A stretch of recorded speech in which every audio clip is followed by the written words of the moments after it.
নমস্কার বন্ধুরা, সকলকে স্বাগত জানাচ্ছি। আশা করছি সবাই ভালো আছেন। আজকে আমি আপনাদের সাথে বিয়েবাড়ির স্বাদের স্পেশাল মাটন কষার রেসিপি শেয়ার করছি। কিভাবে বাড়িতে এটা খুব সহজেই আমরা তৈরি করে নিতে পারি তারই সহজ পদ্ধতি দেখিয়েছি। আশা করছি রেসিপিটা ভালো লাগবে। ভিডিও ভালো লাগলে ভিডিওটাকে লাইক আর শেয়ার করতে ভুলবেন না। চলুন তাহলে ঝটপট আজকের রেসিপি দেখে নেওয়া যাক।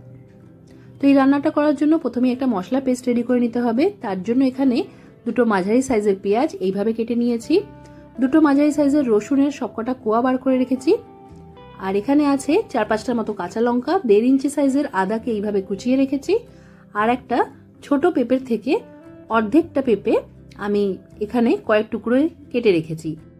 এবারে সবকিছুকে অল্প জল ব্যবহার করে ভালোভাবে পেস্ট করে নিতে হবে। এখানে আমি 1 কেজি মাটন ভালো করে ধুয়ে পরিষ্কার করে রেখেছি।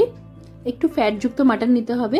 এবার এটা আমরা ম্যারিনেট করে নেব। তার জন্য দিয়ে দিয়েছি 1 টেবিল চামচ হলুদের গুঁড়ো, 1/2 টেবিল চামচের মতো দিয়েছি কাশ্মীরি লঙ্কার গুঁড়ো, স্বাদের জন্য এখানে নর্মাল লঙ্কার গুঁড়ো দিয়েছি 1 চা চামচের মতো। এবার দিয়ে দেব জিরে গুঁড়ো 2 চা চামচ। এই রান্নায় জিরে গুঁড়ো আর ধনে গুঁড়োর ব্যবহারটা একটু বুঝে দিতে হয়।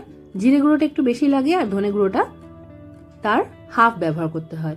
তো আমি এখানে ধনে গুঁড়ো দিয়েছি 1 চা চামচের মতো। এবার দিয়ে দিচ্ছি নুন। এখানে 1 কেজি মাটন আছে তাই 1 টেবিল চামচের মতো নুন দিয়েছি। এবার দিয়ে দিচ্ছি টক দই, আর এখানে ঘরে পাতা টক দই ব্যবহার করেছি। একটু জলটা ঝরিয়ে নিয়েছিলাম। 3 টেবিল চামচের মতো টক দই দিলাম। এবারের মধ্যে আমরা দিয়ে দেব সেই মশলার পেস্টটা, যার মধ্যে আছে আদা, রসুন, পেঁয়াজ আর পেঁপে, তার সাথে কাঁচা লঙ্কাও আছে, তাই এখানে ঝালটা বুঝে আমাদের অ্যাড করতে হবে। ওপর থেকে দিয়ে দিলাম সর্ষের তেল। এখানে 1.5 টেবিল চামচের মতো সর্ষের তেল আছে। এই সব কিছু দিয়ে মাটনটাকে খুব ভালো করে আমাদের মাখিয়ে নিতে হবে। আর মাটনটা যখন আমরা পরিষ্কার করব জল দিয়ে, মানে উষ্ণ জল দিয়ে, তখন পরিষ্কার করে নেওয়ার পর কিন্তু জলটাকে একদম ঝরিয়ে রাখতে হবে।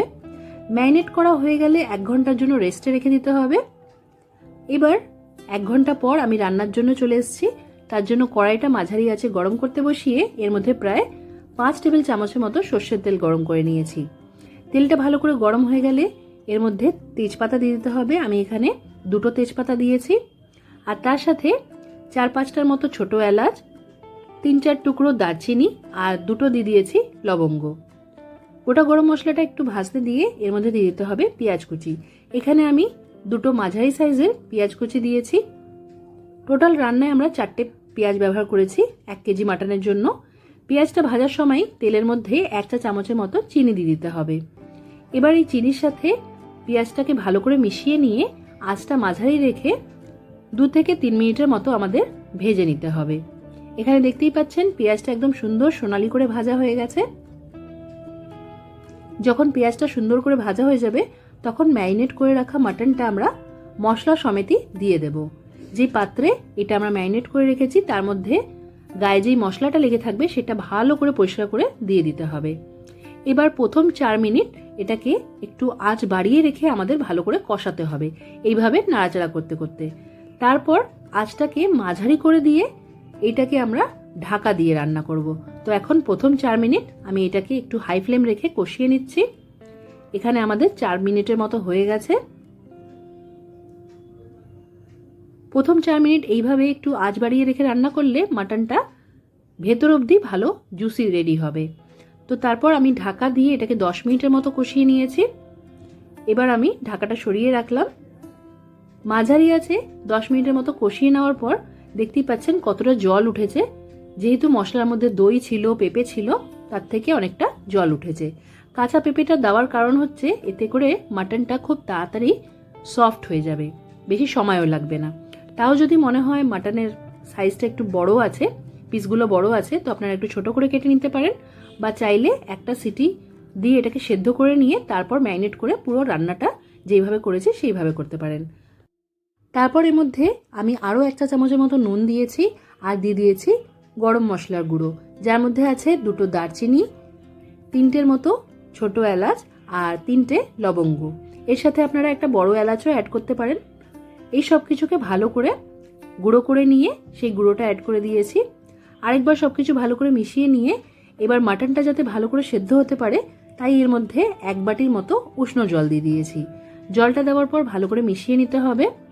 আর আঁচটা একটু কমিয়ে দিয়ে এবার এটা ঢাকা দিয়ে আরও 15-20 মিনিটের মতো আমরা রান্না করে নেব। এতে করে মাটনটা আরও ভালো সেদ্ধ হয়ে যাবে। পুরো রান্নাটা করতে আমার 40 মিনিটের মতো সময় লেগেছে। এবার এটা মাটনের কোয়ালিটির উপরে নির্ভর করে, তবে কাঁচা পেঁপে দিয়ে ভালো করে মাটনটা মাখিয়ে রাখলে রান্নাটা তাড়াতাড়ি হয়ে যায়। তো এখানে 15 মিনিট পর ঢাকাটা সরিয়ে নিয়ে আরেকবার ভালো করে নাড়াচাড়া করে দিয়েছি।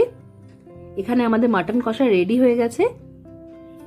এবার আমরা মাটনটা চেক করে নেব যে কতটা ভালো সেদ্ধ হয়েছে। এখানে আমি একটা চামচের সাহায্যে মাটনটা তুলে নিয়ে খুন্তি দিয়ে কেটে দেখিয়ে দিচ্ছি। দেখতেই পাচ্ছেন মাটনটা কত সুন্দর সেদ্ধ হয়েছে। আপনারাও বাড়িতে এই রেসিপিটা ট্রাই করবেন আর কমেন্ট করে জানাতে ভুলবেন না যে আজকের এই মাটন কষার রেসিপি আপনাদের কেমন লাগলো। এই রেসিপিটা আমি বাসন্তী পোলাওয়ের সাথে সার্ভ করেছি। আপনারা এটা লুচি বা রুমালি রুটির সাথেও পরিবেশন করতে পারেন। আশা করছি আজকের রেসিপি আপনাদের ভালো লেগেছে। ভালো লাগলে ভিডিওটাকে লাইক আর শেয়ার করবেন। আজকের মতো এখানেই শেষ করলাম। সবাই খুব ভালো থাকবেন আর সবাইকে খুব ভালো রাখবেন। ধন্যবাদ।